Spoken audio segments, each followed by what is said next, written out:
Hello everybody, welcome to my Set 14 Datacron review where we're going to look at the good, the bad, and the ugly for this set. Ugly means it could be either very overpowered or very, very bad. If it's very overpowered, I'm going to highlight it in black. If it's underwhelming, I'm going to highlight it in orange, so that is what that means there. And we're going to start looking at stats, then go through alignment, abilities, faction mechanics, and character mechanics. So I hope this helps you evaluate what you actually need to target with this set.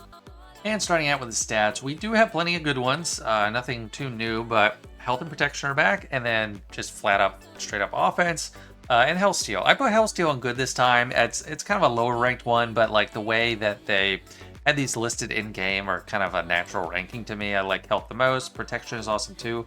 This is going to be a great set for JML. I mean, there's Jedi Mechanics too.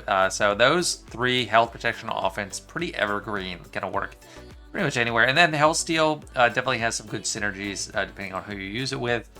Rey in particular, Supreme Leader Kylo Ren, Juggernaut characters with a lot of health.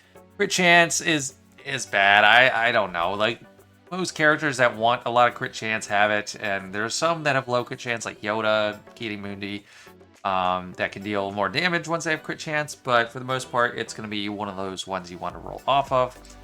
But not as bad as accuracy. Accuracy is the red-headed stepchild among all these stats.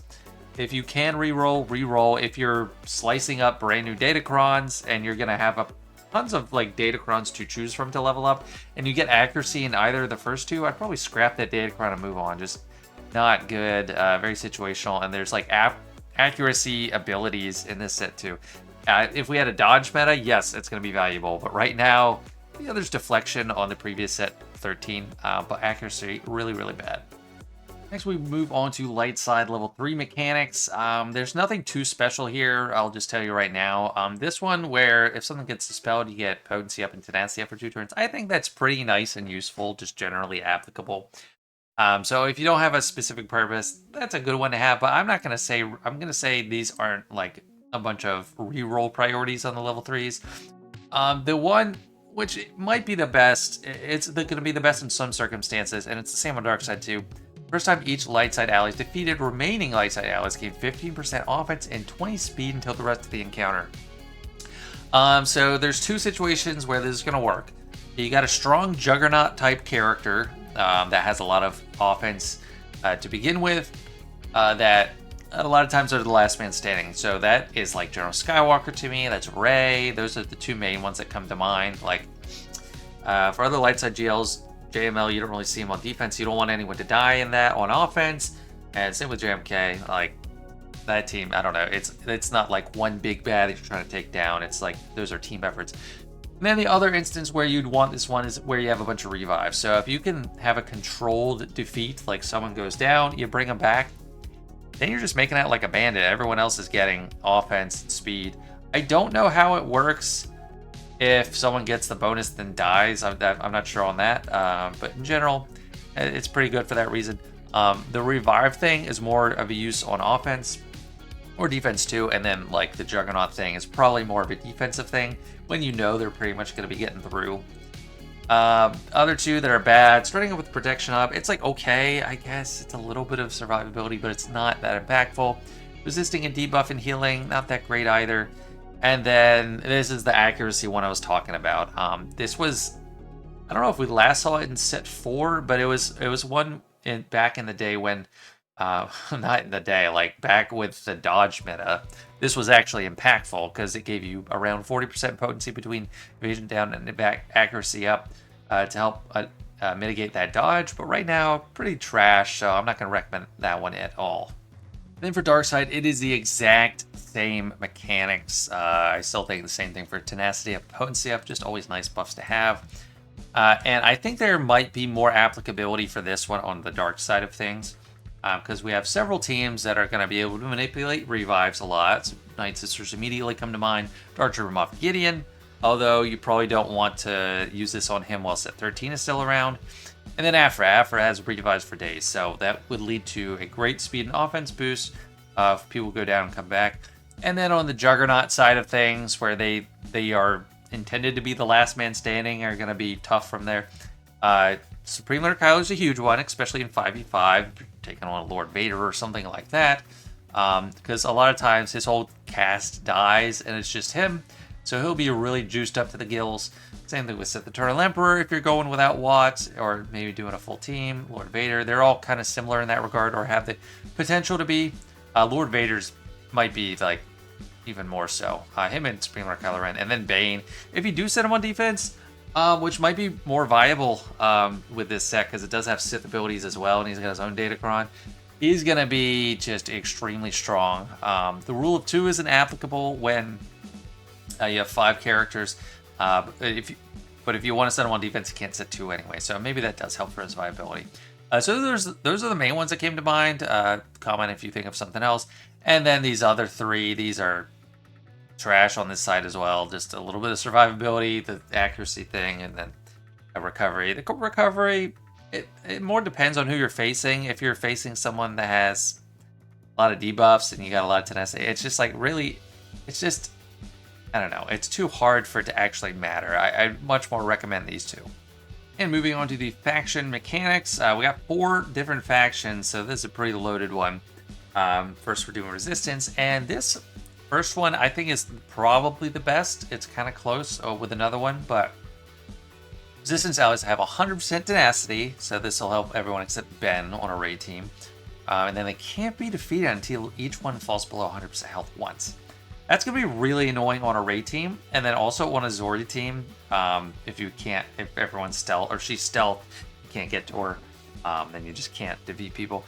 I see it more being annoying on a raid team, because you got to evenly distribute the damage, and with all that protection up, it's going to be hard to do that. So it's probably the best one, and that actually could borderline be ugly. It's just, for me, where I'm at, the way I'm going to go about beating Rey would probably be Malicos, and that prevents revives anyway. There's Jedi revive prevention. There's a lot of ways kind of around that. Actually, never mind. I'm thinking of the Rey level 9, so forget I was talking about that. I'll talk about that later. The other one that's really good is 100% crit avoidance and crit chance whenever you're critically hit. This is a repeat from set 7. And it's really strong. Definitely recommend that for Rey if you have it, and maybe not if you have this other one that might take priority. But if you have this and not another, use that. This one will be great for Zori whenever a debuff on an enemy expires, think Expose. Resistance allies gain 2% offense, doubled if that debuff was dispelled until the end of the battle.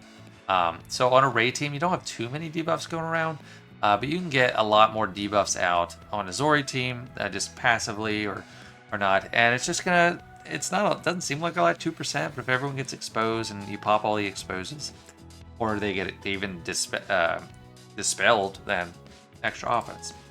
So that's nice. Another one that's decent but just situational is the blind one. Like if you hit someone and no one else is blinded, irresistible blind. It's situational. Like it's not something I'm gonna recommend full-throatedly at all. And then this one, they always have this one. Like I feel like in every set they have this for whatever faction. Whenever they fall below half health, all allies reduce cooldown by 1 getting 10% per meter. It's kind of nice, I guess, maybe on defense. It's just not impactful enough to beat out anything else. So that's why I always think this one is bad. And then the Jedi faction. This is the first time we have Jedi and Sith, I think, in a Datacron set. First, we got a couple good ones. We have one that's going to be amazing and overpowering, and that's in the ugly category. The ability block and the revive prevention, those are utility functions. I mean, ability block is pretty annoying in most cases, no matter what. But revive prevention, you use it if you need it. If you have a revive heavy team you're facing, you bring it in. Or if you want, or if you could be manipulated by a team that has a lot of revives and you have on defense. So it just depends. Too bad are like this same one that I've always been talking about. The cooldown reduction, 10% turn meter. And then the recovery, if they recover health and protection equal to 50% of amount enemies recovered. It's situational. I mean, it could be good if you're facing a team that recovers a lot, but it's just, I don't know, very situational. The ugly one that I think you should use in every situation is Jedi have 100% offense while they're at full health, which is crazy. That's a ton of damage right away, and in most cases with Jedi, you can stay above 100% health for the whole battle. Even on defense, it's going to be annoying because it's going to be harder they're going to be juiced up. I mean, even think of like a Qui-Gon team. Like if you kill Qui-Gon, they all heal up, and then Anakin wrecks your face. A JML team, a JKL team, Jedi Knight Cal Kestis, Jedi Knight Revan, like they're all going to make great use of this. Otherwise, they have 100% defense, which is kind of nice too, but it's not as impactful as 100% offense. It's not straight up doubling your defense. Like 100% offense doubles your offense. And if they're buffed at the start of the turn, they get advantage. It's nice, free critical hit. Otherwise, get tenacity up. So it's just really strong. That's the one you should use. Like, I think you should go for, I don't know, however many Jedi teams you're going to have that many of this, and then maybe one of these each if you think you're going to need it. The revive one is something I think you maybe should make sure you have one on hand. The ability block, you don't need to make sure you have one. But yeah, this one is a solo show. This one just steals it all. Get that one. Now time for Sith. First one, we got one that's pretty decent, and then one that's okay, or it's very situational. I didn't even highlight it because it's really okay. It's not even good or bad. But this one, you get turn meter if enemies take damage at the start of their turn. So mainly that means damage over time. It could also mean like Palpatine's unique. So for Palpatine and Darth Vader, that's going to work. So more so, this might work out on a Starkiller team, or a team with Darth Vader on. Just either way. Then when a Sith ally deals, this is one where you mark someone if you hit them and no one else has mark, and it's irresistible. That can actually bite you in the butt. Like if you're forced to attack a tank and then you eventually dispel it, that's bad. But if you really need to get around a taunt, it could be good. It's just situational. Two bad ones. We got 50% protection recovery if Sith allies inflicted 5 debuffs. That can be good for some characters. I mean, Bastila Shan Fallen can pull that off. Darth Revan can pull that off. But I still think it's not really worth prioritizing over what we have at the bottom. Then, whenever Sith allies, if they do an AoE, basically they get tenacity up for 2 turns to all allies. I think it's just kind of situational. Again, Darth Revan can pull it off. Bastila Shan if she's someone who's shocked. Not a ton of people. I mean, Nihilist can do it, but the best one that you're going to want on everyone is at the start of their turn, Sith allies ignore taunt effects to target debuffed enemies. So the world's your oyster. If everyone's debuffed, you can hit anyone. That's pretty nice. And also, they straight up have Amplify Agony. I mean, it's like 5%, a 5% version that's close to like the green one, I think. Whenever they inflict a debuff on an enemy, or maybe that's closer to the white one. They also deal damage to them. So I think Bastila Shan Fallen. I said Infinity here, so use it for everyone. Like that's the one you should use on all Sith, in my opinion, unless you're really trying to turn meter train.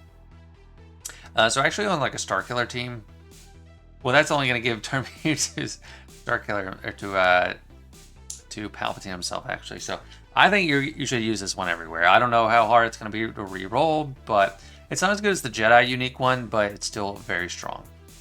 All right, last faction, we got Separatists, and they do have some creative stuff here.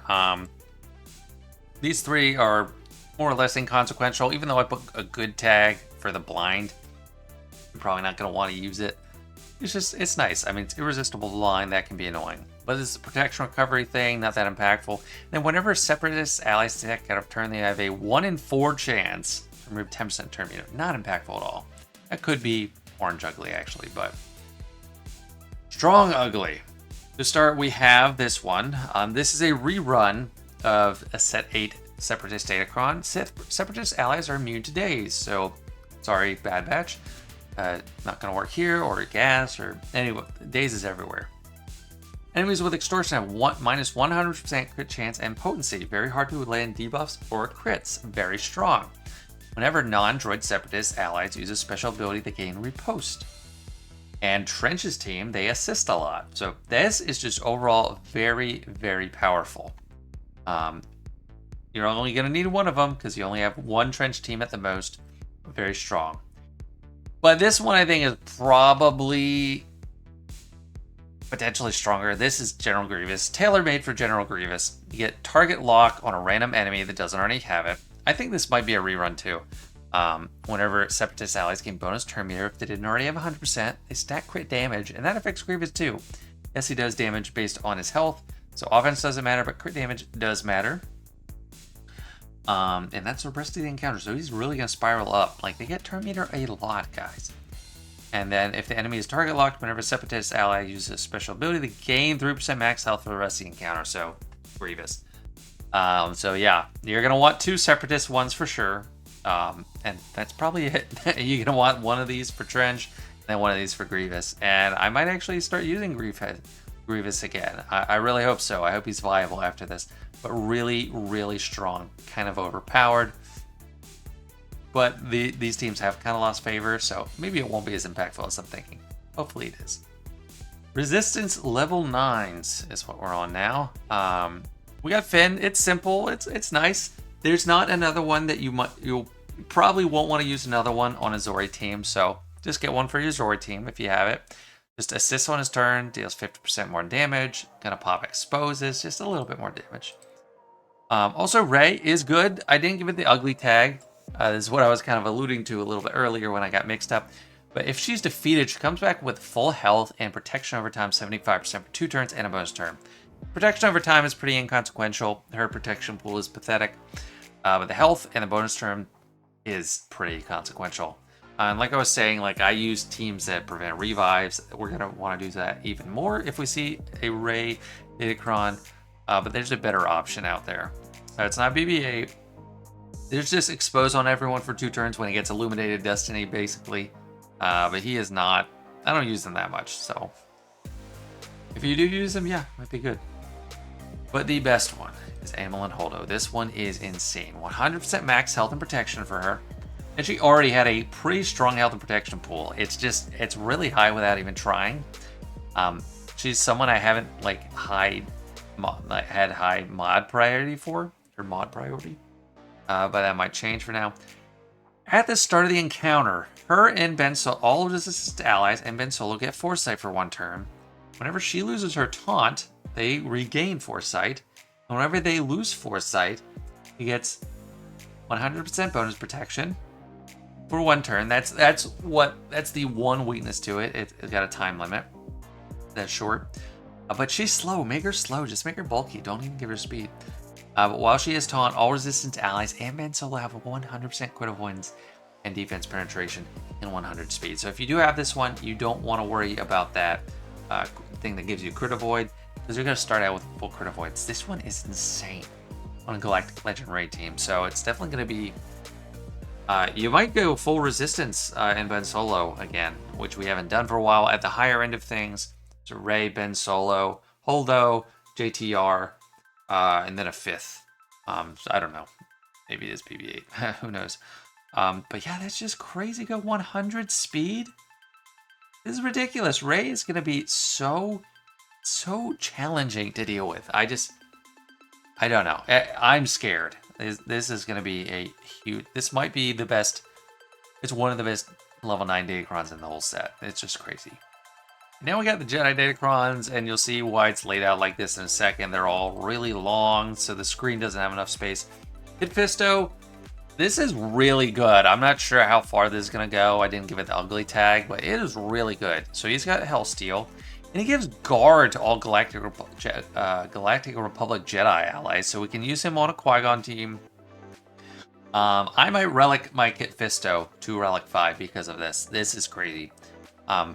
But another reason maybe not. I'll get to that in a second. But he gives guard to everyone. That's what Chewbacca gives out. You can't be crit, you can't be dazed, and you can't be stunned. So it's really, really strong. They have extra accuracy and then equalize their health and protection at the start of each ally's turn. That's going to trigger Anakin a few times, I think. So that's an added bonus if he's on a Qui-Gon team. And then whenever he attacks out of turn, he recovers health protection, lowers the cooldown of his, I think that's his special by 1. Whenever he uses special, gives retribution up, and when he uses a basic, dispel all buffs on the target enemy. So just really strong, mainly the guard. But if you have Kelleran back, probably won't use it. If you don't, it's great. Kitty Moody, this one's good. It's not a priority. It's just a lot of armor shred, and then expose for 2 turns, which can't be resisted. He does double tap, so if you use the basic on someone with armor shred, he's going to hit twice and hit expose twice and gain protection up. So it's good. I just don't think it beats out Kelleran Beck or even Kit Fisto. The Mace Windu, it's okay. It's reflecting some damage. It's not super impactful, just kind of nice. If you have it and you're using a different team that's not like a Qui-Gon team, doesn't hurt. Just throw it on. Bad one, Cal Kestis. Kind of disappointing. Like, why give Cal Kestis? Just want to make it so bad. This is one we've seen a couple times for different characters, but when you fall below 30% health, so you're almost dead, but you still stay alive, you get a bonus turn. Okay, that's nice. That's rarely ever going to be impactful. It can be in rare occasion, but it's just not recommending that. The ugly one is Kelleran Beck. 100%, 100,000 extra max protection. Are you kidding me? That's insane. Whenever he uses a basic, deals true damage equal to 5% of his max protection. So we started with like 100k max protection. You have another 100k. That's gonna do, I guess, 10k of his 10k damage. So that's just gonna be melting them slowly. And that there are no GLs. All other Galactic Republic Jedi gain 10 stacks of Padawan lessons. So, start of his turn. So, he gets through 10 turns. He's going to have 100 stacks of Padawan lessons. And that is really the driver of the team. So, this is crazy, crazy good. I don't have him at 7 stars yet, but once I do, I'm looking forward to using this one. It's really, really good. Next, we got Sith, and there's only 3 of them. Dooku is a Sith, but you can't get his abilities unless you have the Separatist, a Separatist role on the level 6. So the good one, Sith Assassin. Whenever she gains stealth, she reduces her cooldowns by 1. That's nice because she has a move that gives turn meter up to the whole team. So it's decent. If you're gonna use her, just great. Ugly Darth Bane. He doesn't need a Datacron. He is already broken on his own. But you can really tell CG knows what the crap buffs are. He's going to give the enemy accuracy up, advantage, and health steal for 1 turn because he does his first AoE is damage based on buffs. So you're just giving them some buffs to just destroy. And he summons a Sith Trooper in the ally slot. So I don't think that's going to destroy Rule of 2. That would be stupid if it did. So you could go from a 2-man team to a 3-man team. And maybe that thing's going to hit super hard. I don't know what Sith Trooper has to do with Darth Bane, but that's crazy. And then he gains a stack of Siphon whenever he's critically hit. Whenever he uses the Essence of Domination, also Siphon critical damage. Deceived enemies deal 25% reduced damage to Darth Bane. That part I don't really care about. Like, I'm solidly in the camp of use him on his own, not with C, because he is just crazy. So, I mean, he's not going to get much stronger than destroying the team already. So it's just like, if he's already crushing a team, I guess this makes it a little easier. But it's crazy to give him a Datacron. He's still insane. And Darth Sidious. This is an attempt to make Darth Sidious a one-man show. I think it can be good. I don't know if it'll work for me. But a lot of people have a high relic Sidious just from unlocking Sith Eternal. So he's going to be good already. Plus 200%. Sorry, defense, health steal, max health, max protection, 100% counter chance, crit chance, 100 speed. So he's going to be a juggernaut. Can't daze him or stun him. So hard to slow him down that way. Dispels all debuffs on himself. So it's not going to stick unless it's locked. If he uses a basic ability, he does damage over time. But his cooldowns reset at the start of his turn. So you can have his AoE every single turn. Can't be assisted on or attack again if he's targeted. So it's kind of like Darth Revan. At the start of each enemy's turn, if they have 5 dots, they're instantly defeated. But remember, you need to have only him. So you could basic a few times and then they're going to die from dots. I don't know exactly what he'll beat. I just think and in the mid game, it's going to be crazy, crazy good. End game, I don't know if I'll get to use him. But if an enemy is defeated, he recovers 100% health and protection. So I don't know. You can't put him on defense by himself, so it kind of reminds me a little bit of the Night Sister, was it Initiate in like set 3 where she became insane. I don't think it's going to be as crazy as that. It still looks really, really good. And that is it for Sith. And the last set of level 9s is for Separatists. Both of Dooku's are exclusive to if you have a level 6 Separatist ability. You can't roll it if you have Sith, which is kind of weird. I don't know why they gave him 2. Neither of them are that impactful. I wouldn't recommend that either. Gains 100% protection. When he gains stealth, it could be good. If he stuns an enemy, he stacks up, but it'll just take too long. Not going to be impactful. The ones Geonosian Spy, it's like it's okay, it's decent. If you're going to run a Geo team, you might as well add it.